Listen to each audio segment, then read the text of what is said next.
too much. I picked the Picard one on purpose.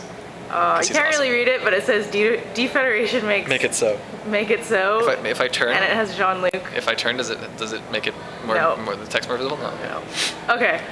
All right, well, you're watching SFlive, and who do we have with us? My name's Adam Lein. I'm the treasurer of the Simon Fraser Society. I'm also a grad student here at SFU.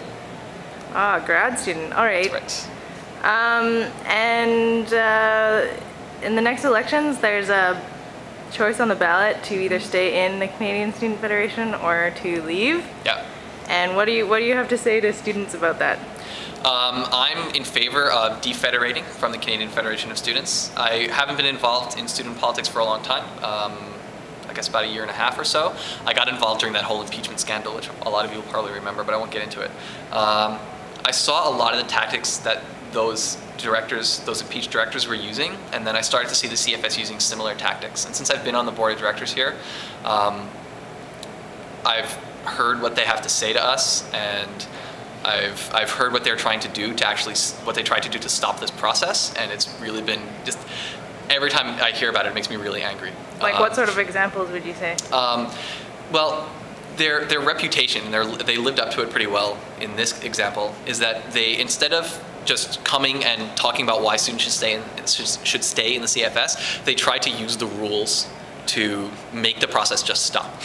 So there's a group called the Referendum Oversight Committee, and it's 2 SFU students and 2 CFS folks, and their responsibility is to decide on a process for how this thing is supposed to go down. And just for example, the big thing that they're doing right now is they didn't agree on the dates of the referendum. So we told them 6 months ago that we were going to have a referendum on the 18th, 19th, and 20th. And they came back just a couple of weeks ago at the very beginning of the campaign period and said, actually, we're not happy with these dates. We'd like you to have them some other time, like in 2009, for example. And we're like, yeah, but we told you a long time ago. Why haven't you said something about this before? You know, that's just an example. Another example is we wanted to make sure that we were all paid up in terms of our fees to the CFS, the fees that we give them every year. So like we spent days driving over there and like going to their office to try to give them the money that we owe them, that they said they owed us. And like it was hard to get in touch with them. They actually felt like they were avoiding us.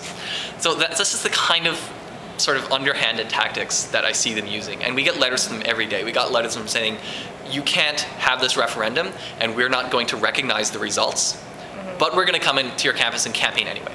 And when did the leaving the Federation campaign start, and within the Simon Fraser Student Society, when did the issue first come up?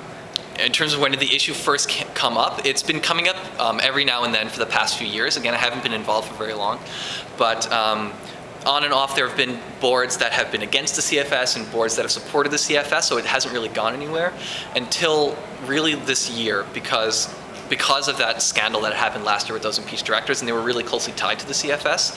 The board, including myself, that came in afterwards was really ready to mobilize against what the CFS was doing. And also, I think another catalyst was what was going on at Douglas at the same time. All right, do you have any comments about the fee that Ravi Patel has recently gotten for... Yeah, I do. Actually, if you recognize my name, I was the one who wrote a letter to him. I published it to Forum and to the graduate students, and the Peak also reprinted a copy of it. What Ravi Patel did was he took the financial statements, the most recent ones, the ones from the year that Sean Hunsdale and Margot Dunnett and all those guys were on the board of directors. And at that time, because of the actions they were taking and because of the legal battle that they had created, that they had manufactured, because they were improperly firing staff and that sort of thing, because of those actions cost the Student Society $200,000, and because of that, the Student Society actually lost a lot of money that semester, or that year. Last year? Yeah, 2006 to 2007. And so Ravi Patel put these posters saying, look what the current executive is doing with your money. And then he listed all those numbers and said that we lost that money when it was actually Sean Hunsdale and his board that lost the money. So I brought a formal complaint to the Independent Electoral Commission, and I said, I understand that you guys approved this material already because it's, as far as you know, it's within policy, but what you didn't know is that it's actually false. And it's borderline libelous because they actually sort of accused directors and staff of committing fraud. But what I was really most concerned about at the time was the fact that they used false information that they knew was false, because they've been talking to us and they ask us for our financial statements all the time.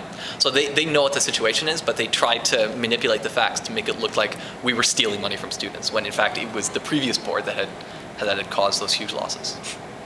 And so the IEC fined him. That was its decision. We didn't ask for that or anything. We just said we're unhappy with the fact that they're using this false information. So they fined him, and he subsequently withdrew his campaign. Really? Okay. Well, do you have anything else to suggest to students who are still undecided about the Canadian Federation? I'm going to suggest the same thing I've suggested in all my letters. Our office in the Maggie Benson Center, MBC 2220, our doors are always open. Our directors are really happy for students to come and talk to us and ask us what's going on. It's one thing to read what we have to say on posters, but we are confident in our practices. We're confident that we're doing things by the book. And if students want to hold us accountable and want to criticize what we do or want to ask us questions about what we do, our doors are always open to that. So please come and talk to us, and come out and vote next week. Definitely. All right. Happy voting. Thank you very much. Thanks for your time.